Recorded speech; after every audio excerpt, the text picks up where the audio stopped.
আসসালামু আলাইকুম। ফারজানা কবির ফ্যামিলিতে আপনাদের স্বাগতম। আজকে করব লাল আর ডাঁটা শাক একসাথে ভাজি। আপনারা কি লাল শাক আর ডাঁটা শাক কখনো একসাথে রান্না করে খেয়েছেন? এভাবে রান্না করে খেয়ে দেখেন, খুবই মজা। গোড়া থেকে এভাবে ভেঙে পরিষ্কার করে নিব। পানি দিয়ে এভাবে কচলিয়ে কচলিয়ে 2-3 বার ধুয়ে নিতে হবে, তাহলে মাটিগুলো চলে যাবে। চুলা ধরিয়ে শাকগুলো সিদ্ধ দিব ঢাকা দিয়ে। কিছুক্ষণ অপেক্ষার পর দেখব শাকগুলো কমে এসেছে। এই পর্যায়ে দিয়ে দিব কাঁচামরিচ আর পেঁয়াজ কুচি। কাঁচামরিচ আর পেঁয়াজ কুচি দিয়ে আমি এইভাবেই উল্টে দিব, যাতে কাঁচামরিচ আর পেঁয়াজ কুচি সিদ্ধ হয়ে যায়।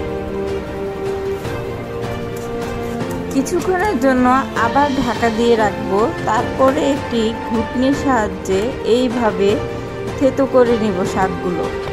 এইভাবে থেতো করে রান্না করলে বাচ্চারাও খেতে খুব পছন্দ করে।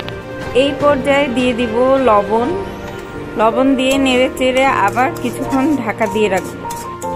এখন একটি প্যানে রসুন কুচি দিয়ে ভেজে নিব। তার মধ্যে সিদ্ধ শাকগুলো দিয়ে দিব, দিয়ে কিছুক্ষণ ভেজে নিব। ডাঁটা শাক কিন্তু হজমে সহায়তা করে, ওজন নিয়ন্ত্রণে রাখে। লাল শাক রক্ত পরিষ্কার করতে সহায়তা করে। মোট কথা এই দুইটি শাক দেহের জন্য খুবই উপকারী।